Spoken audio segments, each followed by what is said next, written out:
Good morning class. हम हिंदी विषय में पढ़ रहे हैं पाठ 4 सरिता।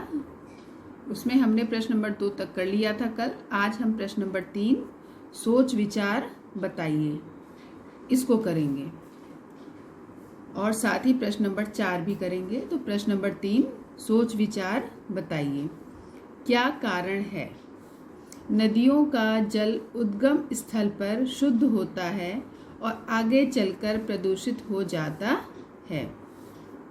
तो बच्चों इसमें हमको कारण बताना है कि नदियाँ जहाँ से उनका उद्गम स्थल होता है, एक आप समझ सकते हो, या जहाँ से वो बनती हैं, जहाँ पानी सबसे पहले इकट्ठा होता है वहाँ पर वो एकदम शुद्ध होता है, फिर जैसे वो आगे बढ़ती हैं तो वो प्रदूषित क्यों हो जाता है। तो कारण, नदियों का जल उद्गम स्थल पर शुद्ध होता है क्योंकि उद्गम स्थल पर जल बर्फ से पिघल पिघल कर शुद्ध रूप में इकट्ठा होता रहता है और वहाँ किसी भी प्रकार की गंदगी नहीं होती है। जब यही जल नदी के रूप में आगे बढ़ता है तो इसमें औद्योगिक कचरा मतलब बच्चों जैसे जो फैक्ट्रियाँ होती हैं, उन फैक्ट्रियों का जो गंदा पानी होता है उसको हम औद्योगिक कचरा कहते हैं।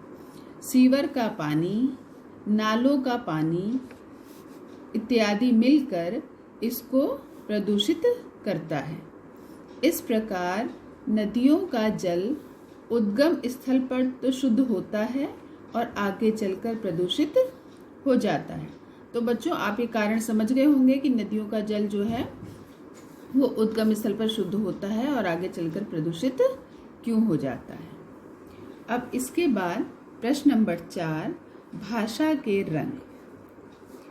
प्रश्न नंबर क, कल कल, छल छल समान ध्वनि के शब्द हैं जिनका एक साथ दोहरा प्रयोग, दोहरा मतलब 2 बार आए हैं,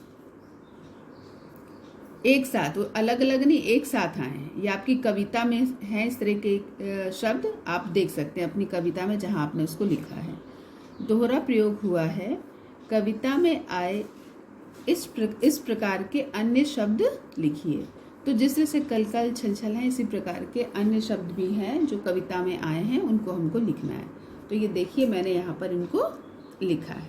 पहला निकल निकल, दूसरा कर कर, तीसरा उतर उतर, चौथा गिर गिर, पांचवा कंकड़ कंकड़, छठवां पिघल पिघल और सातवां युग युग। ये सारे आपकी कविता में बिल्कुल एक साथ आए हैं, दोहरा प्रयोग हुआ इन शब्दों का।